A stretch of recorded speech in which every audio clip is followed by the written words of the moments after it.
let's go back and do an introduction to how to do traditional animation. This part is called Tools of the Trade. And what you want to do is have something to write with, pencils and pens. I usually rough stuff out in some kind of blue pencil. This is one of those Cobalt Hell pencils by Castell. This is an old Collie Race light blue pencil. This one's a Collie Race blue pencil. This is a non-photo blue pencil by Prismacolor. And this is an orange pencil by Collie Race. All these companies have been taken over. This is a lead holder, sometimes called a mechanical pencil. And this one is made in Italy. And you can find them at your art supply store. There are different kinds, different varieties. And then there's regular pencils to draw with. That's an old one. General's drafting pencil 314s are really good. This is a Staedtler Mars Lumograph. This is an 8B. I like drawing with softer pencils. So here's a mechanical pencil by Pentel with 0.9 lead. I like the thicker lead. It's got a rubber holder around it. It makes it easier on your fingers. And then there's different pens. This is an old Bic pen. The ballpoint. This is a newer Bic pen called a round stick. I like these too. These write very smoothly. And there's this Pilot G2, which is a nice pen. Nice thick lines. Then there's brush pens of varying degrees. Like this one, the Fudensuki. And it's got this type of tip on it, which makes a really nice line. And this one is the Pentel brush pen. I like the way this one draws as well. And this one is an Itoya brush pen. And I like both of these for inking. And then a good eraser. It's probably an old Staedtler or something. Now, next thing you'll need if you're going to do animation is a light table to trace your drawings. This is a Don Poder, and I usually have it turned this way. It's very flat, very thin, and it's got an on-off switch there. That space there is where power supply gets plugged into it. Takes one of these transformer things here.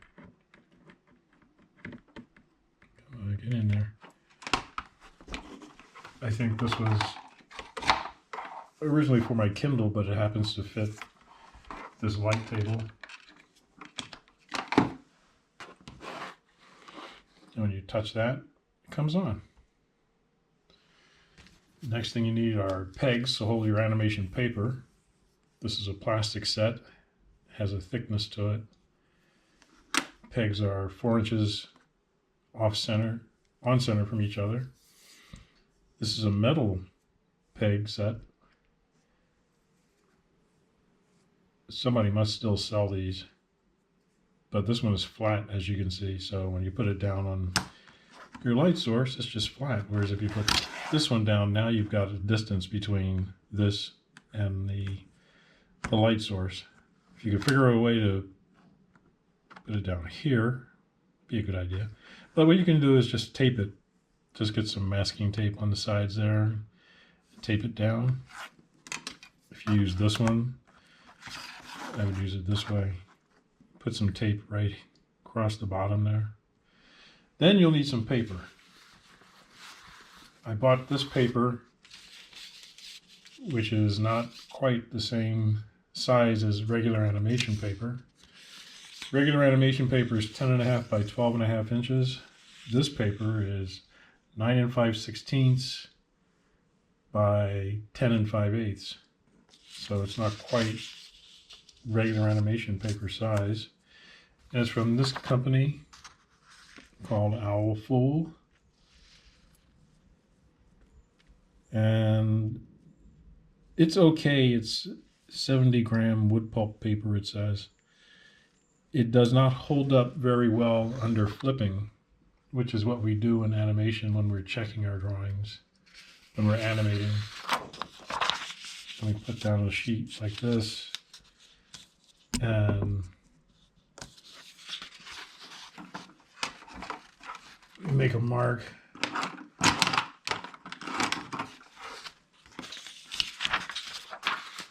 We make a mark on the paper.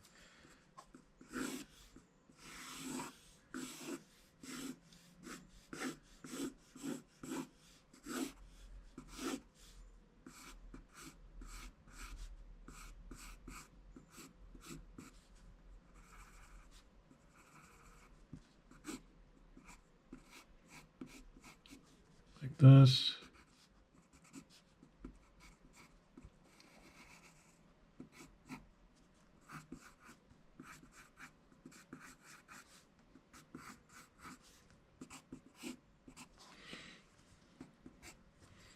And then we want to animate that. So you can kind of see through it, but it's better if you turn on the light. And then you can stretch this guy's face. So let's say he opens his mouth.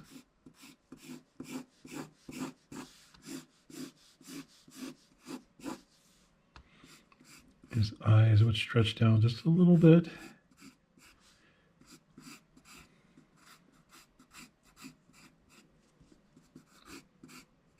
And his nose would come down.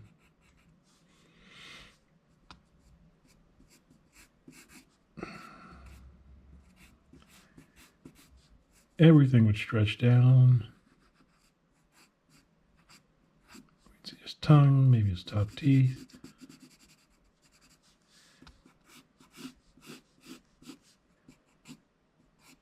You might do something like that just to have a little funny thing happening.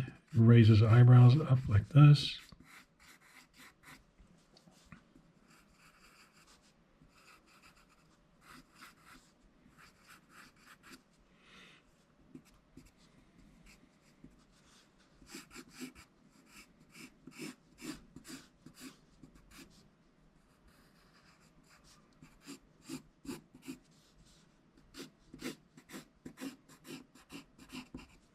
Then when you turn off the light, take a look at what you've animated.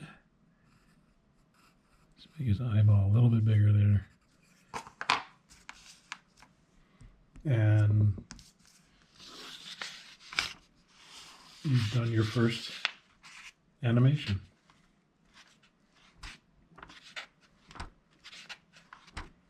And you're saying, what?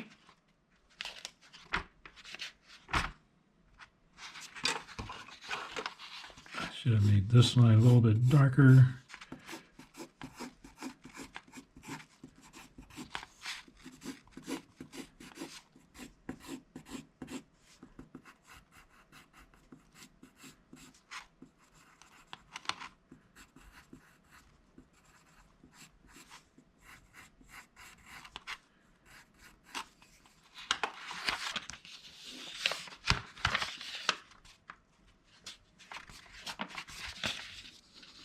Kind of like that. That's how you do animation. It's going from one drawing to the next.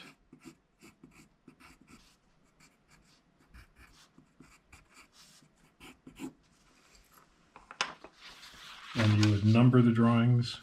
So this would be 1, and this one might be 3. Might be 5, and then 1 in between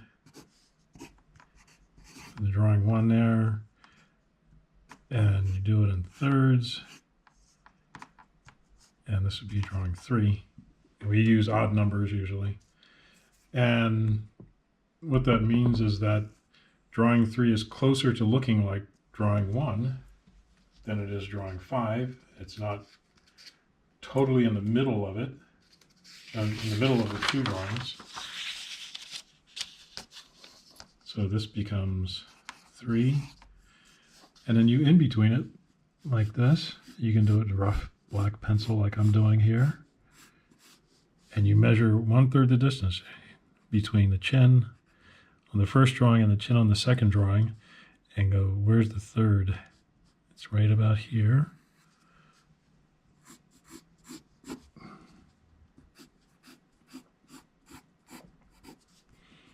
And everything has to be measured like that, 1/3 the way.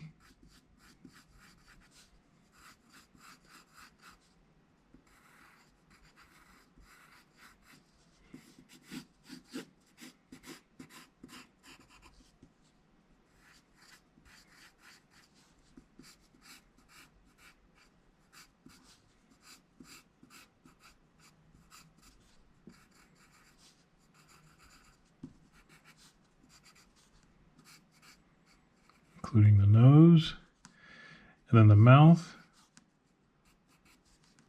We want to have open at the top like that.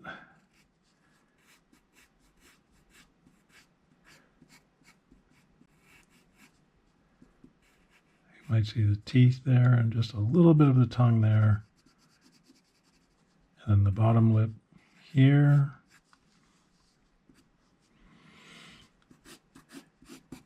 And now you in between your first drawings, and then you check it by flipping like this. Here's drawing 1, 5, and 3 is in between them like that. 1, 3, 5. 1, 3, 5. And when you're satisfied with it, take the drawings up and put 3 down on top of 1 and 5 on top of 3.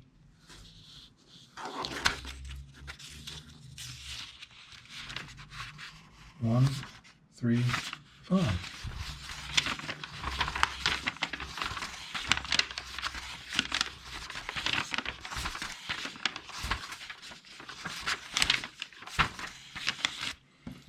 That's the basics for doing animation. So give it a try yourself. The next thing we'll look at next time that you need if you're giving this off to a cameraman is an exposure sheet like this. And this is for a scene that I animated a couple weeks ago. But every one of these spaces is 1 frame of video or 1 frame of film. This is broken down to 16 frames a foot, 24 frames a second. So each block of 8 times 3 is 24. That's 1 second of video or film time. On a page like this, which is 5 feet long, there's 1 second, 2 seconds, 3 seconds, 3 1/3 seconds per sheet. And there's 80 frames per sheet. And this is how you organize your drawings to give to the camera department or scanning department so that you can do your animation. So there are lessons I've done just in the last couple of weeks about how to do exposure sheets and animation. But I wanted to go back to the basics and show you how to get started and show you the equipment that I use for some of my stuff, some of my animation. So give it a try. Until next time, keep drawing.